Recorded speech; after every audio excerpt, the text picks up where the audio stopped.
A document was released just a week ago, and many are already saying it could change the future of the Catholic Church in ways nobody expected. For ordinary Catholics, bishops and priests alike, this new set of guidelines has created more questions than answers. Across parishes, dioceses, and Catholic homes, the feeling is almost the same everywhere, a mixture of confusion, worry, and even a little frustration. While some hoped the document would lead to a new beginning, others are deeply concerned it might push the Church further away from its most important mission. These guidelines, which are meant to guide the Church for the next several years, were described as a summary, a tool for making participation and listening easier for everyone. But for many, the very first pages set off alarm bells. The language is vague, the ideas are repeated, but clear action steps are missing. The words sound beautiful, with calls for inclusion, accompaniment, and dialogue. Yet, if you read closely, you quickly see the details are unclear and the promises are broad. Some words even seem to mean different things depending on who is reading them. As the days have gone by, voices have risen in protest. Some are lay Catholics, others are bishops with long years of service. Among them, to stand out for speaking with great honesty and courage, Bishop Joseph Strickland and Bishop Marian Elegante have both warned that the new document, though it uses many popular words, risks drifting away from the true heart of the Catholic faith. They say that talking about inclusion and dialogue is not enough if it leads to confusion about what the gospel actually means. The Church, they warn, is not just a place for endless discussion or for creating endless new committees and papers. It must remember why it exists: to preach Jesus Christ and bring souls to God. Bishop Strickland has been especially outspoken in his letters and public talks. He asks the Church to be careful about language that sounds nice but does not have deep roots in faith. He is worried that the modern approach, with its focus on dialogue and compromise, can become a tool for confusion, not clarity. He believes the document risks making things more difficult for the average believer, who needs clear guidance, not abstract words. If the Church is not careful, he says, it could lose the simple faith of its people and become more like a discussion club than a true family united by faith. Bishop Elegante, too, has warned that the Church might be losing a sense of purpose. Writing on a popular Catholic website, he shared his deep concern about the path the Church is on. He sees too many meetings, too many papers, and too little real faith. According to him, all these discussions about synodality have not brought more people to Jesus, have not made parish life richer, and have not increased anyone's love for Christ. In fact, he says, most ordinary Catholics do not even know these documents exist. If they do, they find them hard to read and far from their own lives. Bishop Elegante paints a simple but powerful picture. He says the Church is running in circles after meeting, committee after committee, but nothing really changes. Meanwhile, real problems are growing. Churches are emptying, faith is fading, and the number of new priests is dropping fast, especially in Europe. Some parishes are closing.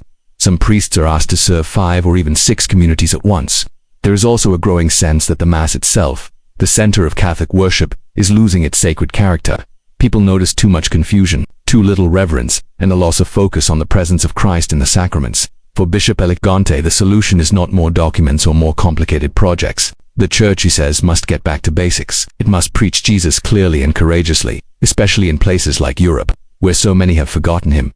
The mission of the Church is not to invent new words or new structures. It is to lead people to God, to call them to conversion, and to celebrate the sacraments with care and love. When the Church tries too hard to please the world or to look modern, it risks losing its very soul. His warning is not just his own. Other bishops, priests, and even Catholic journalists have noticed the same problems. Many say the new document is full of nice-sounding ideas, but little practical advice.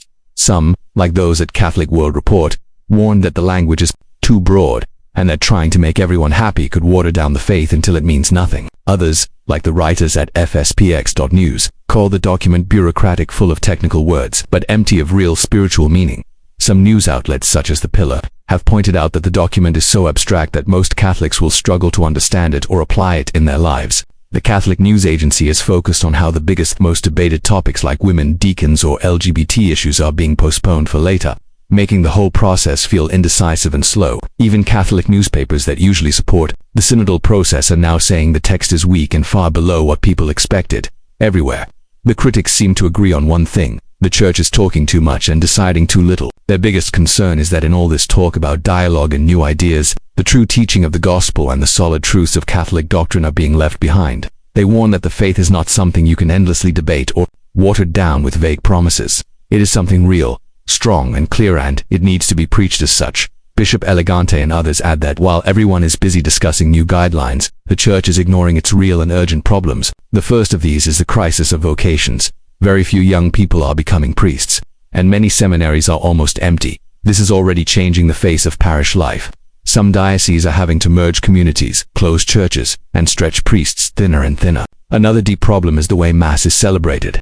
Many faithfuls say that modern liturgies often feel rushed or careless, missing the sense of the sacred that once drew people closer to God. Even more troubling, many Catholics today no longer believe in the real presence of Christ in the Eucharist or in the power of confession and the sacraments. There is a growing gap between what the Church teaches and what people actually believe or practice. On top of this, the new document is almost silent about important moral and social questions like marriage, the family, the defense of life, and respect for natural law. These are the issues that matter most to many Catholics, but they are barely mentioned or are addressed only in a timid way. This, the critics say, is the true danger. If the Church keeps pushing aside its clear teaching to avoid controversy or to sound more inclusive, it could lose its identity entirely. Bishop Elegante points to the example of other Christian communities like the Anglicans who tried to please everyone and ended up even more divided, losing members and direction. The Catholic Church, he says, risks following the same path if it forgets why it exists. For him, and for many others, the solution is simple: less paperwork, fewer meetings, and more real faith. Talk about Christ with courage. Celebrate the sacraments with respect.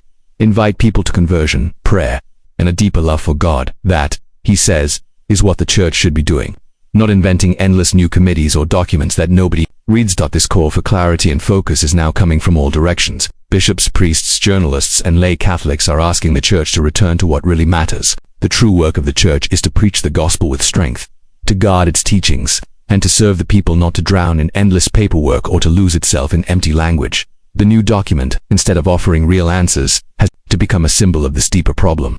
It tries to speak to everyone but ends up pleasing no one. It is too weak for those who want real reform and too abstract for those who want guidance. Its failure to address the most urgent issues, the loss of faith, the decline in vocations, the confusion in liturgy, and the silence on key moral teachings has left many feeling disappointed and worried. More and more Catholics are speaking out, not because they want to fight, but because they love the Church and want it to remember its purpose. They want the Church to talk less about itself and more about Jesus. They want leaders who are shepherds, not managers, pastors, not bureaucrats. The hope is that the Church will stop worrying about pleasing the world and start leading it back to God. As the debate continues, some see this moment as a crossroads. Will the Church choose the path of endless meetings and changing ideas, or will it return to the faith that built it, a faith strong enough to endure every crisis and challenge? Will the leaders listen to the growing number of voices asking for honesty, clarity, and courage? Or will they continue to release new documents, hoping that words alone can fix deep problems? Time will tell. But the need for real change is clear. The Church cannot survive on paperwork and policies. It must return to its mission, preaching Christ and offering the sacraments with love and reverence. Only then will faith grow, parishes come alive, and people rediscover what it means to belong to the Catholic family. Many Catholics are now praying for this return. They gather in their parishes, in their homes, and online, sharing their hope for a Church that leads with truth, not just talk. The future depends on whether the Church has the courage to face its challenges honestly and to put the gospel at the center of everything it does.